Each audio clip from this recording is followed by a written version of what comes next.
Tonight's the night. I'll take you places that you've never been, never been.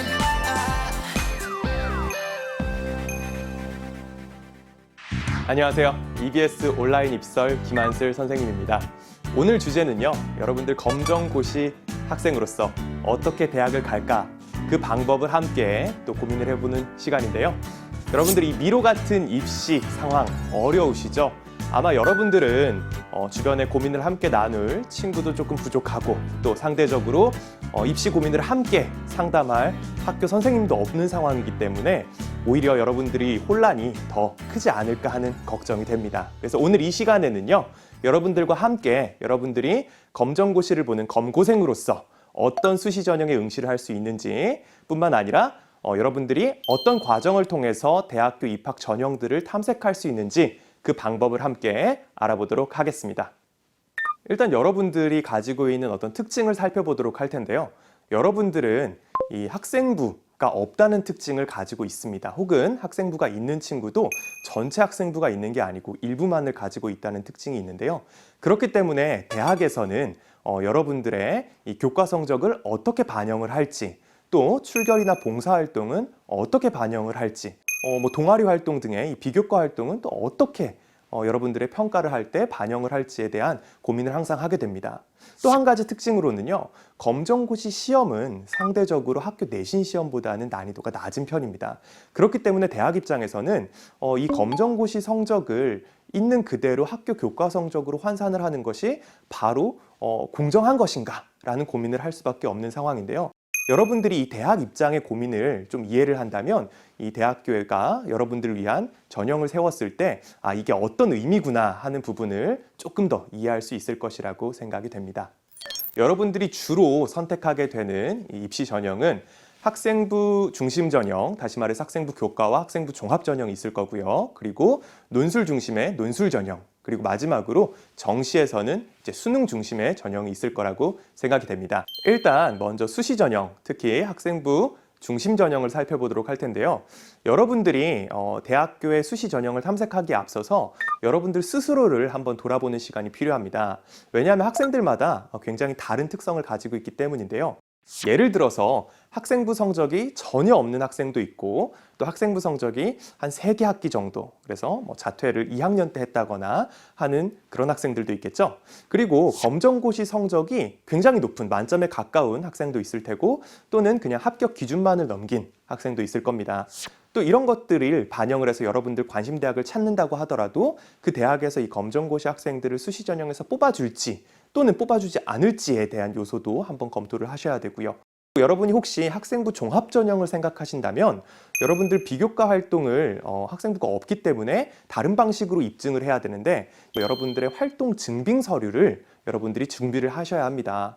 활동 증빙 서류는요, 여러분들이 봉사활동이라든지 진로 관련 활동을 수행한 기관에서 또 별도로 받아야 하는 자료인데요. 여러분들 개인에 따라서 이런 자료가 풍부한 사람도 있을 거고 또 전혀 없는 사람도 있겠죠. 이런 부분들을 굉장히 심도 있게 고민하셔야 합니다. 또 한 가지로는요, 이 여러분들이 지원하는 전형에서 면접이 있는지 또는 수능 최저 기준은 있는지 이런 부분들도 함께 살펴봐야 한다는 점. 그렇기 때문에 여러분들이 오히려 더 굉장히 어려움을 겪고 있지 않나, 혼란스러움을 느끼지 않나 라고 생각을 합니다.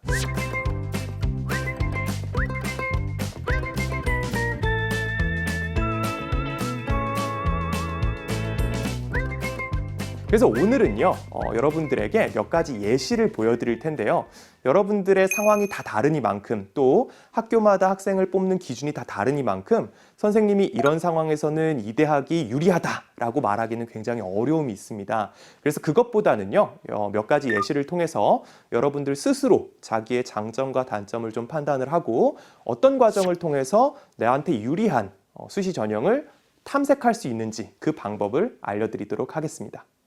일단 먼저 한 학교의 예시를 들어보도록 할 텐데요. 명지대학교 같은 경우에는 학생부 종합뿐만 아니라 학생부 교과 전형에서도 검고생 여러분이 지원할 수 있게끔 전형을 열어두었는데요. 다만 그렇다고 해서 모든 전형을 자유롭게 지원할 수 있는 건 아닙니다. 전형마다 여러분이 지원을 할 수 있을 수도 있고 또 지원하지 못할 수도 있고요. 또 그 평가 방식도 전형마다 상대적으로 차이가 있습니다. 예를 들어서 학생부 교과 전형인 교과 면접 전형 같은 경우에는 검고생 여러분이 지원 자격 상관없이 누구나 다 지원을 할 수 있는 전형인데요. 이와 다르게 명지 인재 전형, 학생부 종합 전형 같은 경우에는 학생부가 최소한 3개 학기 이상이 있는 경우에만 지원이 가능합니다. 그래서 여러분이 학생부가 전혀 없는 경우 혹은 1학년 때 자퇴를 해서 학생부가 1개 학기 또는 2개 학기 정도만 있는 경우에는 지원이 불가능합니다. 또 이 평가 방법도 차이가 있는데요. 학생부 교과 전형이나 실기 우수자 전형 같은 경우에는 여러분들 검정고시 성적을요, 직접적으로 학생부 교과 성적으로 환산을 하는 방식을 취하고 있고요. 학생부 종합 전형에는요, 여러분들의 성적을 직접 환산하는 것이 아니고요. 여러분들 성적뿐만 아니라 다른 활동들, 비교과 활동들까지 함께 포함해서 종합적으로 평가하는 방식을 취하고 있습니다. 공통적으로는 모두가 다 면접이 있다는 점이고 수능 최저는 모든 전형에서 없다는 점입니다. 이렇게 굉장히 학교마다 혹은 같은 학교 내에서도 전형이 다르기 때문에, 전형의 특징이 다르기 때문에 여러분이 어떤 것이 자신의 장점인지 이런 부분들을 잘 생각하셔야 하겠습니다.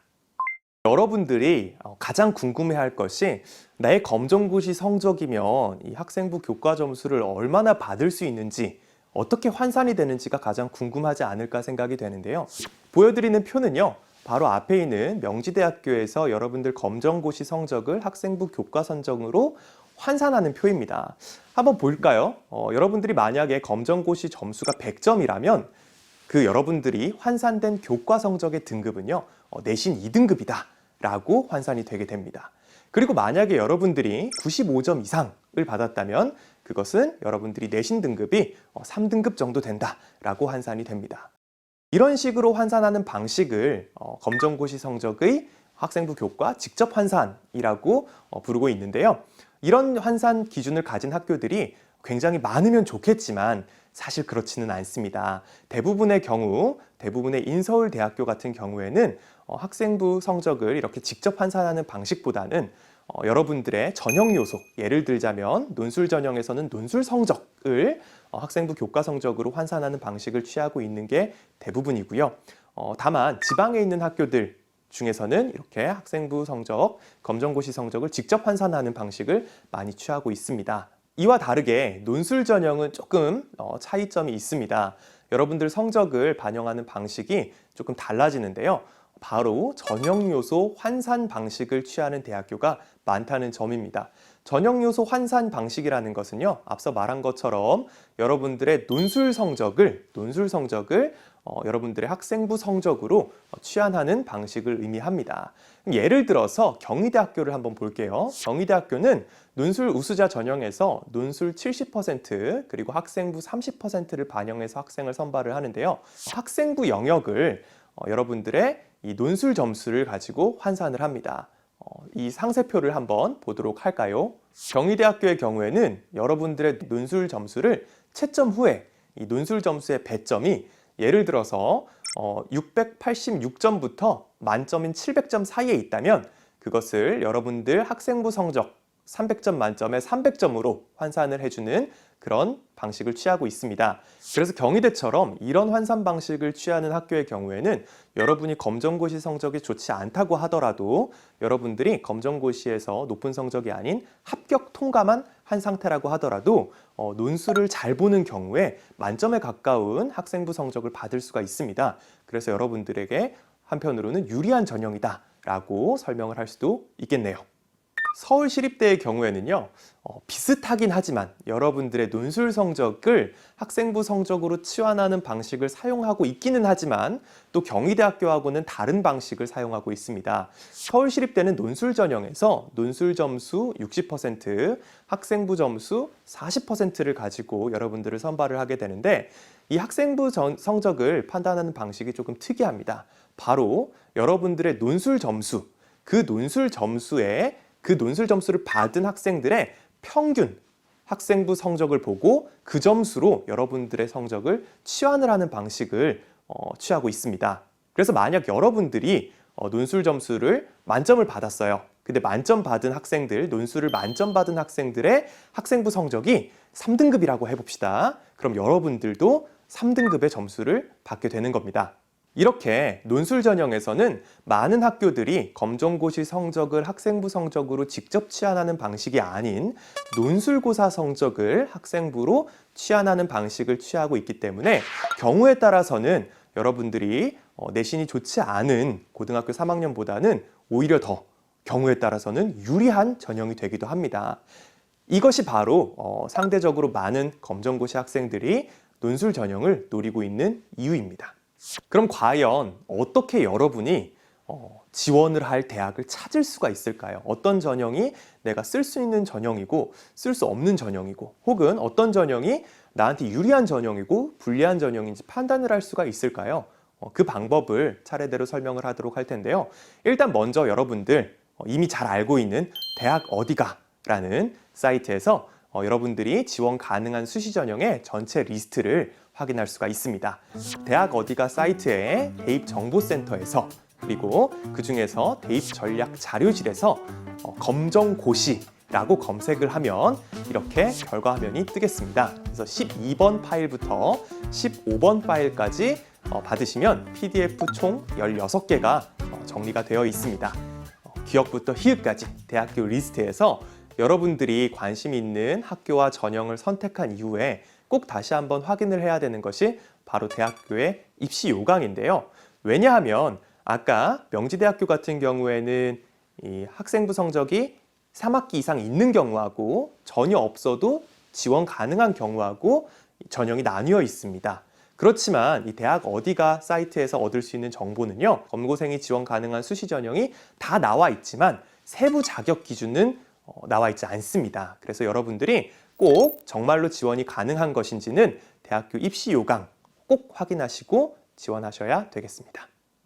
여러분이 대학교 입학처에 입시 요강 파일을 다운받은 이후에 꼭 확인해야 되는 요소는 이렇습니다. 일단 먼저 앞서 말했듯 지원 가능한지, 지원 가능 여부를 다시 한번 확인하셔야 되고요. 전형별로 평가 요소가 어떤 것들이 있는지, 그리고 학생부, 교과나 출결 같은 방식, 그리고 여러분들은 지금 출결 점수가 없다고도 할 수 있죠. 그렇죠? 그래서 출결 점수가 없는데 이것이 학생부 교과 점수에 같이 합산돼서 반영이 되는지 혹은 출결이 없기 때문에 그냥 만점을 받게 되는지 학교마다 다를 수가 있습니다. 그래서 그런 부분들 꼭 확인을 하셔야 되고요. 학생부 종합전형을 지원하려는 친구들 같은 경우에는 어떤 방식으로 학생부가 없기 때문에 어떤 방식으로 자신의 활동을 증명해야 하는지 따로 서류를 제출해야 되는지 아니면은 관련 기관에서 받은 서류만 제출하면 되는 것인지 이런 부분들을 꼭 입시 요강을 통해서 확인하셔야 되겠습니다. 동시에 여러분들의 검정고시 성적을 직접적으로 학생부 교과 성적으로 치환하는 방식을 취하고 있는지 혹은 종합적으로 그냥 평가를 하는 방식을 취하는지 혹은 논술 성적 같은 이 다른 전형 요소를 학생부 성적으로 치환하는 방식을 사용하는지 이런 부분들도 함께 확인을 하셔야 하겠습니다. 이런 방식을 통해서 여러분들에게 맞는 최종적인 대학과 전형을 선택하시면 되겠습니다. 자, 그럼 이번에는요, 여러분들의 합격 가능성을 조금이라도 높일 수 있는 방법을 함께 찾아보도록 할 텐데요. 바로 면접과 수능 최저라는 방법입니다. 모든 학교에 면접이 있는 것이 아니고 모든 학교에 수능 최저가 있는 것이 당연히 아닙니다. 그렇지만 여러분들이 지원하고자 하는 전형에 면접이 포함되어 있거나 혹은 수능 최저 학력 기준이 있는 경우에는 여러분들의 학생부 성적이 조금 좋지 않더라고 하더라도 다시 말해서 여러분들의 검정고시 성적이 상대적으로 낮은 경우에도 합격률을 조금이라도 높일 수 있는 기회가 될 수가 있습니다. 먼저 학생부 교과 전형을 살펴보도록 할 텐데요. 학생부 교과 전형의 경우에는 많은 학교들이 수능 최저 학력 기준을 가지고 있습니다. 그렇지만 검정고시 학생들이 지원 가능한 학생부 교과 전형은 그 수가 상대적으로 제한된 편입니다. 그래서 여러분들이 학생부 교과 전형을 염두에 두고 있다면 내가 지원 가능한 학교인지를 꼭 아까 말했던 대학 어디가 리스트에서 확인을 하시는 게 좋겠습니다. 그 다음으로 학생부 종합전형 살펴보도록 할 텐데요. 학생부 종합전형의 경우에는 상대적으로 검정고시 학생들에게 문이 조금 열려있는 편입니다. 다만 학생부 종합전형, 다시 말해서 학교 교과뿐만 아니라 비교과 활동까지 함께 평가하는 전형이기 때문에 여러분들이 별도의 활동 기록을 잘 수행하고 또 기록 자료들을 잘 가지고 있지 않는다면 합격 가능성이 상대적으로 떨어지게 됩니다. 그렇지만 만약 여러분들이 활동 내용을 증명을 할 수가 있고 여러분이 지원하려는 학교가 혹은 전형이 면접을 가지고 있거나 혹은 수능 최저 기준이 있는 학교라면 여러분들의 합격 가능성이 조금이나마 더 올라갈 수 있는 전형입니다. 마지막으로 논술 전형인데요. 논술 전형의 경우에는 전체 논술을 운영하고 있는 전체 학교의 한 약 60% 가까이가 수능 최저학력 기준을 가지고 있습니다. 그리고 여러분들이 수능 최저학력 기준을 충족하게 되는 경우에는 굉장히 큰 이점이 있는데요. 예시를 한번 볼게요. 2019학년도 자료입니다. 중앙대학교 정치국제학과의 경우에는요.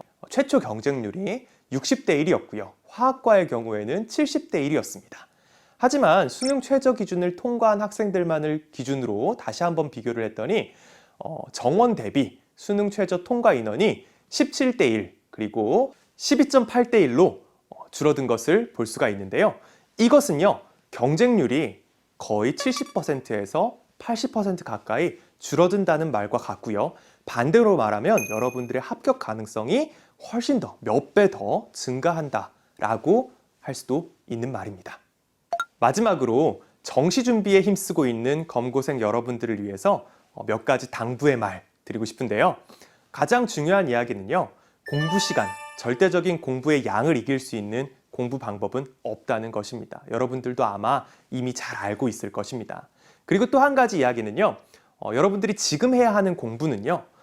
전체 내용을 처음부터 끝까지 검토하는 공부라기보다는 여러분들이 가지고 있는 약점을 하나하나 채워나가는, 약점을 찾아서 채워나가는 그런 공부가 굉장히 중요한 상황인데요. 예를 들어서 여러분들이 가지고 있는 문제집을 처음부터 끝까지 다 풀어야겠다. 혹은 여러분들이 듣고 있는 인터넷 강의를 처음부터 끝까지 다 완강해야겠다라는 마음보다는 나한테 정말 필요한 공부, 나의 약점을 테스트를 통해서 빠르게 확인하고 그 약점인 부분만 또 빠르게 보완하는 형태의 공부 방법이 훨씬 도움이 될 거라고 생각을 합니다. 선생님이 권장하는 공부 방식은요. 여러분이 마지막이니만큼 최소한 2주에 한 번 정도는 전체 과목에 대한 모의고사, 기출문제라든지 모의고사 문제를 통해서 스스로 테스트를 하는 과정이 꼭 필요하다고 생각이 되고요. 그렇게 해서 발견된 약점은요. 2주 동안 공부를 하되 그 약점의 중요도에 따라서 여러분들이 공부하는 과목의 우선순위에 따라서 이 공부를 어떤 과목을 어떤 문제를 얼마나 풀었는지를 플래너에 하나하나 기록하면서 보완하는 과정이 필요하다고 생각을 합니다. 왜냐하면요. 여러분들이 빈틈을 메웠을 때 그 빈틈이 실제로 메워졌을 수도 있고 혹은 메워지지 않고 그대로 다음 테스트에서도 여전히 빈틈이 남아있는 경우도 있겠죠. 그런 경우에는 여러분들이 지난 2주간의 플래너를 다시 돌이켜보면서 나의 공부 방식에서 조금 개선할 점은 없는지 혹은 내가 지금 풀고 있는 교재를 바꿔보거나 인터넷 강의를 다시 한번 듣는 것은 어떨지 학습 전략을 구체적으로 세울 수 있기 때문에 2주 동안의 테스트 그리고 그것과 동시에 플래너 작성 이 두 가지를 꼭 이용하셨으면 좋겠습니다. 마지막으로 우리 9월 모의고사를 여러분들의 수능이라고 간주하고 타임라인을 세우고 목표를 세워서 공부를 하면요. 실질적으로 여러분들이 9월에 있는 첫 번째 수능 그리고 실제로 보게 될 두 번째 수능까지 이렇게 두 번으로 나눠서 공부를 하는 효과를 얻을 수가 있습니다. 이렇게 함으로써 여러분들이 조금 더 시간이 촉박함을 느끼면서 자극도 받고 조금 더 체계적으로 공부를 할 수 있는 효과를 누릴 수 있을 것이라고 생각합니다. 어떤가요? 오늘 이 시간에 여러분들이 가지고 있는 궁금증이 어느 정도 해결이 되었는지 아니면 여전히 어렵고 혼란스러운지 사실 좀 걱정이 되기도 합니다. 왜냐하면 앞서 말했던 것처럼 검정고시 학생들이 쓸 수 있는 수시 전형 상대적으로 제약도 있는 편이고 또 학교마다 너무 다르고 학생마다 또 경우가 너무 달라서 이렇게 하나의 강의로 정리를 하기가 참 어려운데요. 혹시나 여러분들이 조금 더 상세한 질문을 가지고 있거나 또 자세하게 상담을 받고 싶다면 EBS 대입 상담실을 이용해 주시면 좋겠습니다. 여러 선생님들, 여러 전문가 선생님들께서 여러분들의 경우에 맞춰서 심도 있는 상담 도와드리도록 할 겁니다. 여러분들의 입시 고민 함께 공부하고 함께 해결하기 위해서 항상 노력하고 있는 EBS 온라인 입설이었고요. 여러분들이 가지고 있는 궁금증, 가지고 있는 어려움 해결하기 위해서 또 다른 강좌로 찾아뵙도록 하겠습니다. 감사합니다.